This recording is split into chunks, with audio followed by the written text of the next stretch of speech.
Welcome to Brandstorm, the podcast that talks to the people behind America's brands. I'm Dan Trzynski, president of Platypus Advertising and Design. And I'm Nancy Christopher, PR director at Platypus.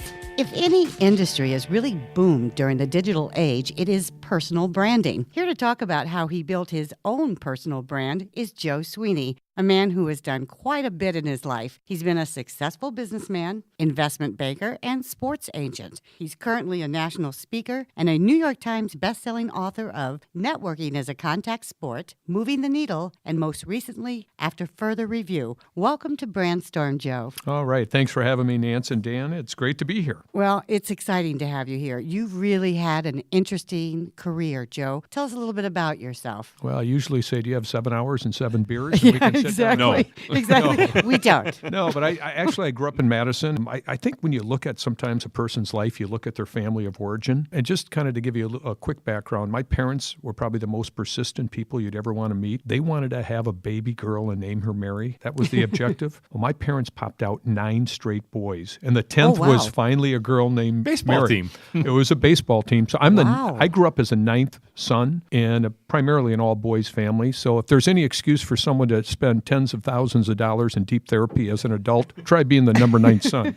I believe you. I grew up in a very entrepreneurial, close-knit Irish Catholic family. And really the basis and foundation of many of the books that I've written are really based on growing up in the environment that I did with actually 12 people. And most of the lessons, whether it's about networking, moving the needle, or really taking time to reflect in your life, started with my family. And I think sometimes as you get older, you start going back to your childhood and start thinking about what formed me, what made me the person I am today. And there's millions of experiences we all have. And again, the purpose, we'll get into this in a little bit, of the third book, After Further Review, is really about the art of reflection. But I've done numerous things in my career, whether it's a sports agent, I've owned manufacturing companies, I've been an investment banker, and now a speaker and author. But the one common trait, I think, of everything I've done is really about networking and connecting with others. And so while I've done a lot of different things, there's been really one basic theme, and it's really how do you help people move the needle by networking and staying connected with others. Now, this is not one of the questions I was going to ask you, but since you said you were the last of 9 kids, what do your siblings think about what you do? Well, you've got 9 siblings. People think different things, but the answer is I'm not quite sure. And as I've gotten older, Nancy, one of the policies I've developed, what other people think of me and what I do, is really none of my business, which is an eloquent way of saying, no, but you think about this, about the decisions we make every day. How many times do we sit there and say, oh my God, I wonder how he's going to think or what she's going to think? And one of the things that I've really learned, and that's very paralyzing, I think. But when we get older and when you really reflect, many of our decisions are based on certain rules of the tribe we belong to, whether we're Catholic or Jewish or we're Democrat or Republican, whatever it is. And I think sometimes we really forget about what our mission is in life because we so many times are influenced by what other people think. So I'm not sure that's kind of a long-winded answer to your question. What do my siblings think? I'm not really sure. You have to ask them.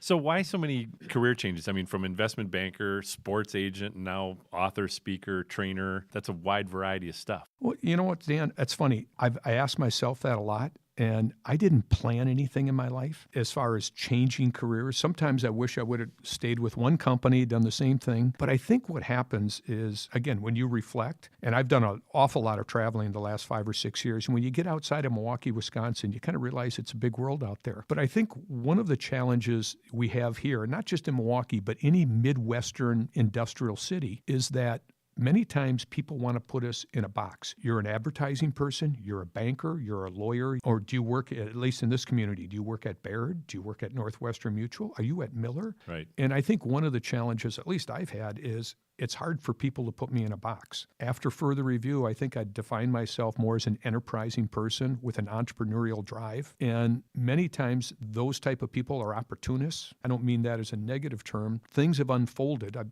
bought some manufacturing companies at a young age. I sold them, which provided me some opportunities. I entered the sports world and things developed. I became a sports agent, not by design. Right. It just kind of happened. And as events happened in life, I don't want to say I changed careers. I did different things, but it all had to do with being an enterprising person with an entrepreneurial drive. But they all had to shape you in some way because you had all these different experiences. How did it shape you? I think a lot of it goes back to what experiences can you learn from the situations that you're in. And every different thing that I've done, it's really been a learning experience for me. A lot of times people say, well, do you change anything different in your life? What would you do? I think all of us, when we reflect, will go back and say, I wish I wouldn't have said that to Nancy at that party, or I wish I wouldn't have told Dan that video wasn't good, or whatever. I think we all wish we could do things differently, but I think everything that happens in life is really part of a growth experience, and we can beat ourselves up, said we shoulda, coulda, woulda. By the way, those are 3 people I don't hang around anymore. Or we can really learn from them. So every experience I think I had shaped to where I am today. But that's true with all of us and all your listeners. And so I think the whole idea, again, of reflection is what can we learn from this to help us move the needle moving forward in our lives. So let's talk a little bit about your best-selling book, Networking is a Contact Sport. I read it, and one of my takeaways was you say most people use networking the wrong way. So what are most people doing wrong? Well, that's a great question, Dan. And I think part of the reason I wrote the book, I really didn't write it to publish it. I wrote it for my 4 kids to kind of explain some of the goofy things that their dad has done. And I wasn't going to publish it. Some of my friends encouraged me to do it. And I did it. But it's really about networking and connection. And I say in the book, and I say in all my talks, I don't like networking. I don't like what it represents, because most of us think, when we think of networking, we think of an alpha male chasing you down at a cocktail party. Right. Exactly. In fact, the whole purpose of the book is to get people to reframe what networking is. And what I say in there is that networking, business, and life are places we go to give and serve and not get. What do most people think of networking? I got to go to this event and I got to get 10 business cards. I got to get 3 leads. You know what that does to me, Joe? I go to a networking event, and I'm an outgoing person. I get to a networking event and I freeze. You have a pit in your stomach. I do. You want the 7-second Dr. Phil answer to that? Yes, I do. Why do I do that? Okay, so when I speak, I ask people, I said, how many people here, when they go to a networking event, have a pit in your stomach? Raise your hand. Everyone raises their hands. I said, okay, stop. Where's your focus? It's usually on you. How does my hair look? Does this blue outfit look good? Do these jeans make my butt look big? Whatever. Don't answer that. Don't answer. No, but so your focus is on yourself. To get rid of that, and why you freeze, I think is your focus is wrong. So I say, here are 6 words that will solve that. The Dr. Phil, fix it in a second. The next networking event you go to, Nancy, try this. Pretend you're the host. What's a host of a party do? They want to connect everybody, make you feel good. So you can say, hey, Dan, here's Nancy over here. Both of you are in kind of this advertising thing. I think you should talk. You know what that does instantly, Nancy? It stops you from freezing, and it takes that pit away from your stomach. And then all of a sudden, people look at the person connecting, and they realize there's an energy that's being sent out. And they say, you know what? I want to connect with that person. And Dan's saying, maybe that guy can introduce me to that cute blonde in the corner. He's a connector. So we'll edit that out. Well, the whole purpose of this, Dan, of reframing networking, it's a place we can go to help others. And the conclusion of all of this is when you can help other people get what they want, you'll get everything you want in your life and more. And that's anti-cultural of how we're trained. Exactly, because I would think we all go to network to find out what can I get out of it instead of asking, how can I help you? And part of the books that I've written, and again, I'm not trying to be self-adulating by this, but I tell stories because people want to say, quit giving me rules. Give me some examples. So I tell a lot of stories, and a lot of the stories are based on the fact, and I say this with self-deprecation, I'm not that smart. I'm not that talented. I'm really not, because I've been around a lot of really smart people, and I realize I'm not that smart. Exactly. But I'm an Irish Catholic, so I'm not that smart. But what I've realized, I've been able to do a lot of really fun things and a lot of, I don't want to say amazing, but kind of cool things because I've tried to help other people get what they want. And one of those great stories was meeting Packers quarterback Brett Favre. That was at a networking event. Tell us what happened there. It's funny, Nancy. I've been asked literally 1,000 times, how did you ever land and be able to work with Brett Favre when you weren't even a sports agent? And the short story is when I was with the Wisconsin Sports Authority, kind of the sports commission here in the state, and we oversaw some sports projects. We had a Sports Person of the Year awards luncheon in Milwaukee, and we had a Sports Person of the Year. We named this young quarterback from Green Bay who came down. I met Brett, didn't know him from Adam. And for 2 days we talked, and he kept talking about this guy down in Chicago by the name of Michael Jordan, who was making $15 million. Never heard of him. At the time, $15 million. Michael Jordan makes like $150 million. Yeah, no kidding. But Brett said, I really want to figure out how to make some money off the field because at the time, NFL contracts weren't guaranteed. Right. So we met and we had a really good 2 days. And when he left, this is what I said to him. I said, Brett, if there's anything I can ever do for you or your family, just let me know. That's it. But I think that's the secret sauce, because 2 weeks later, he called me and said, I'm going up to Green Bay to play golf. Do you want to golf with me? And we played golf and we talked. And he said, you seem to know everyone in the state. You've got a business background. I'd like to really figure out how I make money off the field. I needed some marketing help. I needed some business help. So we formed a sports management company together. And he was our first client. And his earnings went up. Great first client. Wow. Yeah, but his earnings went up significantly. And then I tell people he went on to win 3 MVPs and went to 2 Super Bowls. So that kind of helped. But but the point of this, I didn't sit there and say, boy, I got to land this guy because I could make a lot of money with this guy. Because he was a rookie. He was a relatively unknown at that time. I mean, he was, he had a couple years. Right. But what I really said was, and what again is a secret sauce, I said,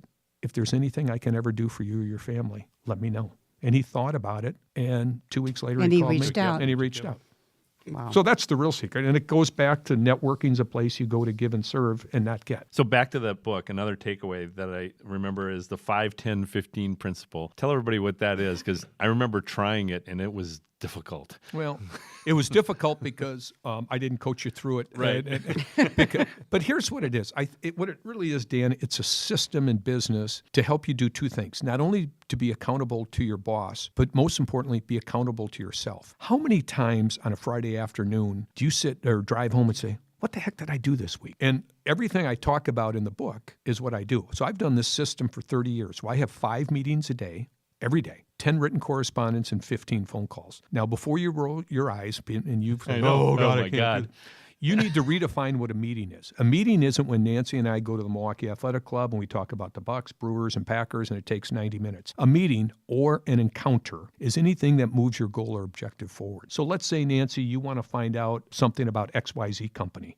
Okay. And we're at the drinking fountain. You say, Joe, do you know anyone from XYZ company? I said, oh my God, my uncle's the CEO there. Oh my God, could you set up a phone call? That's a meeting. That just took 7 seconds. If we really reflect on meetings and encounter, Dan, you probably have 30, 40, 50 of them a day. Yeah. I'm just saying do 5. And then when I think this is a breakthrough, 10 written correspondence. That's not texts. That's not emails. What I do is I get a postcard. Oh, you write an actual letter? Yeah, handwritten note, the power of the handwritten note. And people And say, that is powerful. isn't that old-fashioned? Yeah, you're the most anti-tech guy I've ever met. No, but When here's that comes out, here's what it is. So I will get my first thing I do every morning. I go to the office. I read the newspaper. Nancy, if I see that your daughter was just second team all conference on the tennis team here out in Heartland, I'll see that, and I know that you and I connect some way. I'll cut that out. I'll put it on, and I'll say, Nancy, congrats. I know that means a lot to you. I do 10 of them. And that means a lot to the recipient of that yeah. postcard. That's great. And so it takes 12 to 14 minutes to do that. Right. And when I go to a networking event, I'll go with some people, we'll walk out and they said, Sweeney, you seem to know everybody there. And not only did you know them, you seem to have some sort of connection with them. And it's because of those handwritten notes I've been doing for 30 years. They said, how do you do that? Brilliant. But if you do it, and then 15 phone calls a day, and I don't care what the number is, but Dan, here's the challenge maybe you had with it. I'm a little obsessive compulsive, as you can tell. I kind of go overboard on most things. So I do 5, 10, 15. Maybe what I should have put in the book, and if I had to rewrite the book, I would have done it differently. Instead of a 5, 10, 15, Dan, maybe you do a 2, 4, 6 or a 3, 6, 9. And it really doesn't matter what the numbers are, but it's important to create a system because just my 5, 10, 15, Dan, that's 30 touch points a day. That's 600 a month. That's 7,200 touch points in a year. In over 30 years, not that I've counted, it's 212,483. You've done that math before. I've done the haven't math you? before. So 15, that doesn't mean they like me. So just as a follow-up, 15 phone calls. Now, again, how technology has changed. I mean, just getting somebody on the phone. I find myself less on the phone today than even 5 years ago when I read the book. I wrote this 6 years Yeah, ago, right. and I would say from that, if you do 15 texts, emails, as we talked about, is Right. primarily jump, but I would say 15 connections. But there's something about the voice. Boy, oh, absolutely. Exactly. You know, Nancy, when you and I talked about coming on here, we tried to do it through social media and all that. It's once we connected. Right. And so one of my theories about the whole internet and all that, I think most of us think we're better connected. I would argue that many of us are more isolated than ever. Oh, yeah, it's anti-social media. Yeah. You know, Joe, anybody who knows you knows that you've gone through a lot of different experiences and you put yourself out there. And in 2010, you offered a money-back guarantee to anyone unemployed to follow your plan for 4 months. And if they didn't get a job, you'd give them $250 or $500 worth of free networking coaching. Did you get any takers on that? And what was the outcome? That's a great question. One of the things that when I wrote this book about networking, there was an unemployment issue here in the United States, and I'm having an adult moment because it was 6 or 7 years ago. I don't know if it was 16 or 17 million people were unemployed. And so one of the things I tried to do, and it was a promotion to the book, is to address the 17 or 18 million people that were unemployed. And I have a chapter in there called The Difference Between Networking and Not Working is Just One Letter. And that's true when you look at the words. And so I made the guarantee. I said, if you buy the book and do certain exercises and you don't have a job offer, not a job, but a job offer, I'll refund the money of the book and I'll give you $250. And I think the math at the time, can't remember exactly, but it was somewhere like $3.7 billion.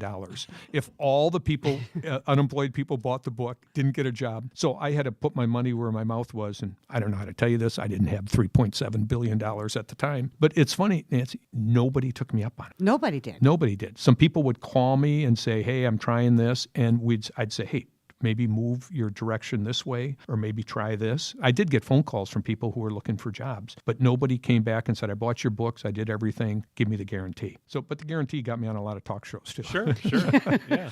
But fast forward, this happened recently, but when I wrote the third book, I had a chapter on going on your journey and leaving a legacy. And I studied what the Jesuit priests did when they were in the novitiate. And before they became a priest, they got $20 or $30 in their pocket. They had to take a one-way bus ticket to a strange city and live on the streets for 30 days and figure out how to survive. And it was supposed to create fear, uncertainty, and doubt. And at the end of this, the conclusion is there's a greater power and a creator that'll take care of all your needs. So I listened to this and I thought about it, contemplated it, and one day I said, screw it, I'm going to do it. So I took a one-way bus ticket to my least favorite city in America, Detroit. Right. Had $20 in my pocket, lived on the streets. I didn't do a month. I got the idea after a week. So after a week, I came back. But I lived with the homeless. I lived with the homeless people on the street for a week. And you met somebody who really inspired you while you were on the streets. Yeah, there was a homeless person called Alex who I literally met 6 minutes after I got off the Greyhound bus. By the way, that was a whole experience, taking a Greyhound bus from Milwaukee to Detroit. That was an interesting experience. Did you tell him what you were doing? Alex? No. Alex had no idea who I was. He thought I was a homeless person from Milwaukee, and I spent the week with him. And he was really my wingman and kind of my angel to keep me out of tough situations. And the lessons I learned from that trip, and I talk about it in the book, I learned from a schizophrenic homeless person who's the youngest of 13 kids. The guy was awesome. You had a lot in common. Yeah, had a lot in common. Right. But it was really one of those life-changing experiences that I'll never forget. Were you able to change his life in any way? I don't know if change is the right word. I think we had a deep connection. We talked about things that I never dreamed I'd talk to a homeless person about. And the guy was incredibly centered, grounded, and spiritually enlightened, like I've never seen. And Do you still have contact with him today? No, it's funny. He had a phone, and he called it, careful how I say this, but he called it the Obama phones, but none of them worked. A lot of his buddies got free phones, but they didn't work them, but they didn't work. So I had his phone number. I've tried him several times, but I've never gotten through to him. This past year, you did a season of gratitude. Tell us what that is. Well, I think, again, I talk about it in the third book after further review. And I think if there is anything that we could do to really help us move the needle in our personal life, it's to really take a step back and figure out how to be grateful for absolutely everything. In the book, Moving the Needle, I talk about it. If you bitch or complain about anything, go back 200 years. Think about this. If you have to go to the dentist, I had experience. I went to the dentist a few summers ago, first cavity in 40 years or whatever. I was all nervous. I thought about the 200-year thing. 200 years ago, you used to go to the dentist and rip your teeth out. You're going to pull it right out of your mouth there. Or I took a flight from Boston to L.A. a couple of years ago, and I was reflecting on the 200-year rule. And it was taking us 5.5 hours. Horse and buggy, right. 5.5 hours to go from Boston to L.A. We're 40,000 feet in the air. We're going 600 miles an hour. And this wonderful stewardess is saying, or flight attendant, could I get you something? I'm thinking, my God, is this great? 3 rows in front of me, some guy is just complaining, being a real jerk. I finally got up, I walked, and I said, sir, you're really being obnoxious. I can't believe I did this. That's why I don't drink on a plane. I had one. And I said, sir, 200 years ago, it would have taken you and your family a year to get from Boston to L.A., and half your family would have died.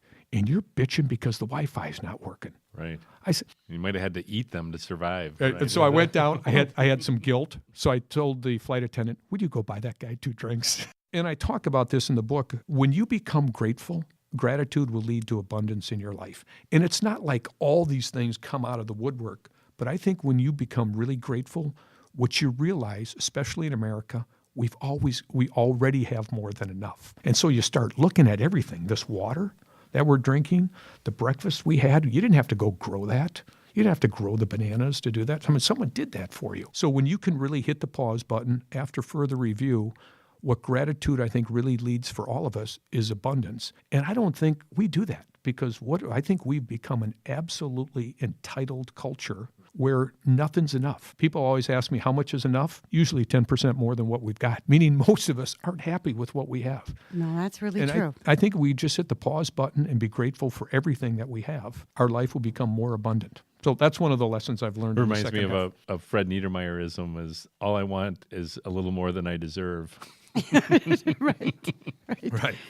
So in your third book, After Further Review, you write about helping people in their 40s, 50s, and 60s kind of reinvent themselves. Well, I should back up a little bit. If you look at the third book, it's called, this is a book that's it's longer than just After Further Review. It's a book that's been bubbling up inside me for probably a decade. And the book is really about 12 or 13 what I think are the most important life principles or spiritual principles that are out there.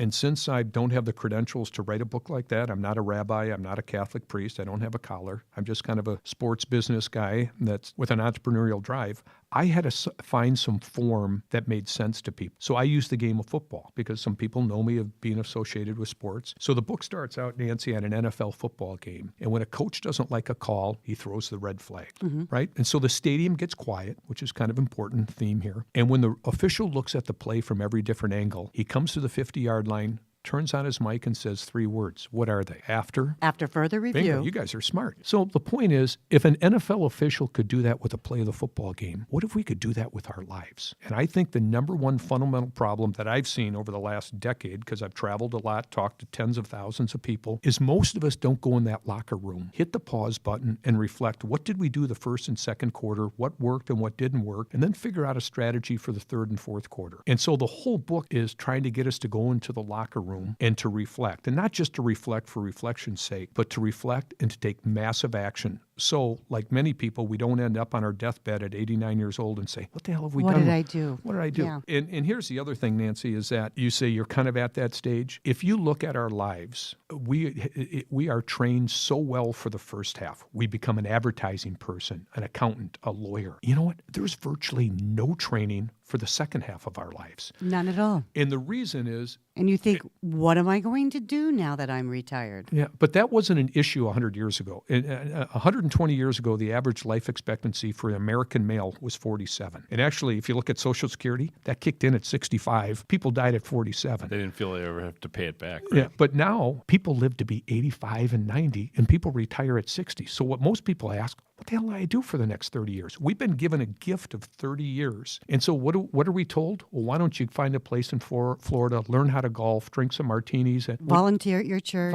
I find so many people in that second half of their life are retired. They don't have meaning or purpose, and they kind of wait till they die. Exactly. And so the whole idea with the end of this book, because I talk about death and dying and what your life would look like if it really turned out great. And the purpose of the book is to get the reader to pause, take a look at their life, and figure out, what do I want to do between now and the time I leave this earth? What excites me? What creates passion? Because I think most people, when they retire, you look at the word retirement, the word retire means to withdraw, to fade away, and to become less significant. I don't know about you, but I don't know who the heck would want to sign up for this. No, and not ready to do that. So what I'd ask you to do, Nancy, instead of thinking about your next step of retiring, how do you refire? So how do we refire versus retire? And, for some people, sitting around or playing golf, that's fine. But for many people, I think what they really want to find is meaning and purpose from now to the day they leave this earth. And that doesn't wear off when you're 60, 65, 70, or 80. It stays with you. So one publication called you a marketing machine. I want to get more into the personal brand stuff. And the commodity is you. Based on your experiences, what has been the secret to building your personal brand?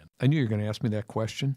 And I wish I had a great articulate answer. But maybe the best thing is to be who I really am. It's authenticity. It's authenticity. And I think, you talked about here at Platypus about the brand being a promise. It's a promise. And I think the only thing I've really done, branding, and this is actually the first time I think this phase of my life I've done it, because I was a sports agent, I was a business owner, I was this, I was that. This is the first time I think I'm really doing what I would put on this earth to do. And I've never really focused on that. And I guess I have through the things I've done, but I didn't sit there and say, okay, I'm going to brand myself as a sports agent. I think I primarily tried to be just who I am. And I think the challenge with personal branding in America, and I talk about it in the third book, when we ask about who are we, what's our brand, most people, and I'm talking about the business world, will say you are what you do and what you own.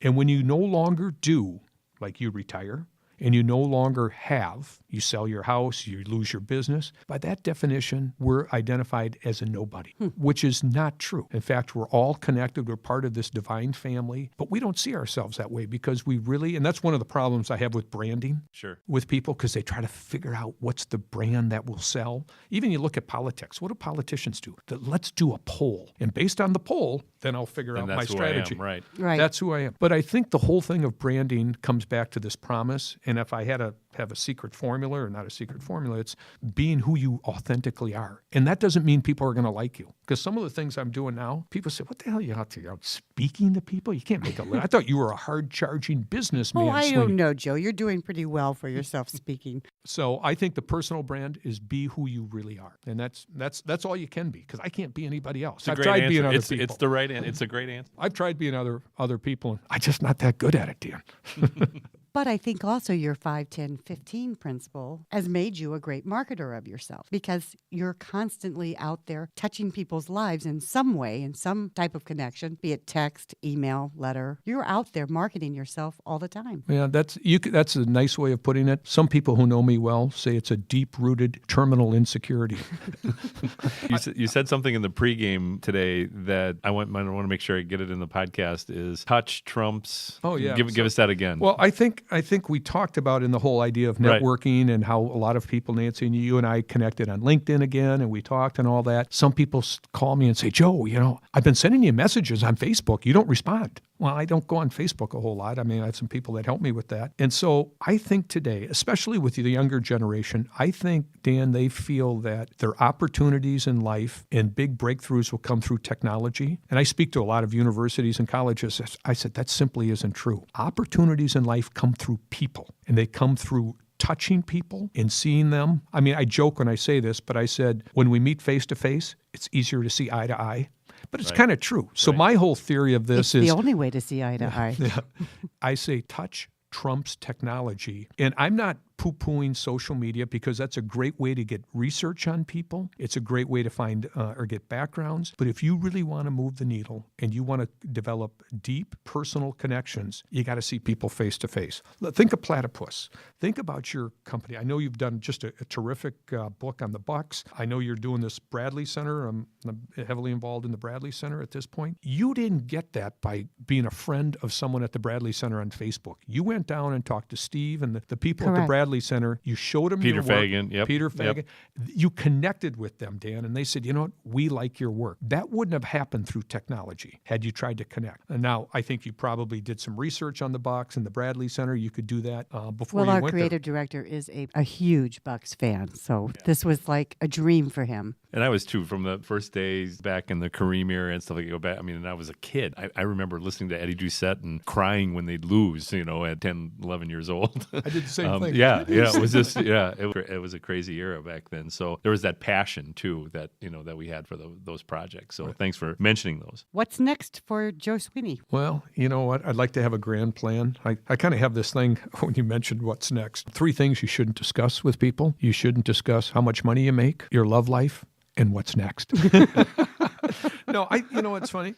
Okay, thanks for being here. I didn't know that. Nancy, I think really, though, when you think about what's next, people have asked me that. What do you want to do next? You've done all these things. What do you want to do? One of the things, and I talk about it in the third book, is really developing my life's mission and why I'm put here on this earth. And I write about it, and I talk about it openly. And I worked several years with a personal business coach on this, and this kind of answers what's next. And what I've realized, part of the reason I was put on this earth was really to help inspire people and to get people to do things they never thought they could do. People say, are you a motivational speaker? I said, no, I don't like motivation. Motivation, to me, I got two problems with it. Number one, it's kind of like cotton candy, makes you feel good for a couple minutes, then you go back to the same bad habits. And number two, the definition of motivation is to get people to do things they really don't like to do. So if you do a good job motivating someone, you're just getting people to do things better that they don't like to do. I'd like to reframe that and say every single person on this earth has something inside them that wants to come out. And if you could hit someone with a concept, a thought, or coach them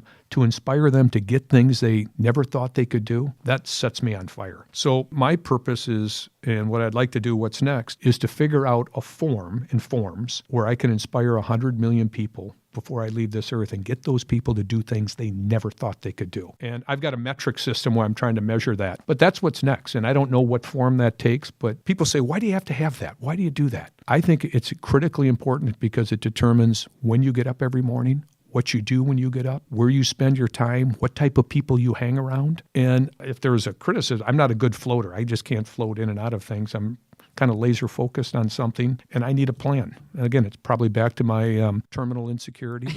I say in this book, I'm just another insecure American male. Most women think that's redundant. Oh, boy. So that's what's next, I think. And the answer is I'm not really sure what's next, but I'm looking forward to every day, and I'm grateful for today and really grateful to be here with the two of you. Oh, That's I'm great. sure there's going to be something next for you, Joe. You're a very inspiring guy, and I'm glad to have you a part of our life. Yeah, this has been a great conversation. And so for those people that are listening that are interested in contacting you, what would be the best way to network with Joe Sweeney? I would probably go on our website, joesweeney.com. And if you've got questions, comments, need help with anything, it's filled with information. And I tell this to everyone that I meet, if there's anything we can do to help you in your personal or professional lives, feel free to reach out to us, and it's joesweeney.com. Thank you so much, Joe. It's been great having you on our show. It's been an honor. Thanks, Dan. Thanks, Nancy. I'm grateful. And to our listeners, if you like what you've heard, we hope you'll review, share, and subscribe to Brandstorm. This is Dan Trzynski along with Nancy Christopher at Platypus Advertising and Design, an awesome company that creates perceptions that influence choice for a variety of local, regional, and national brands on a daily basis. We hope you'll join us next week for another episode of Brandstorm.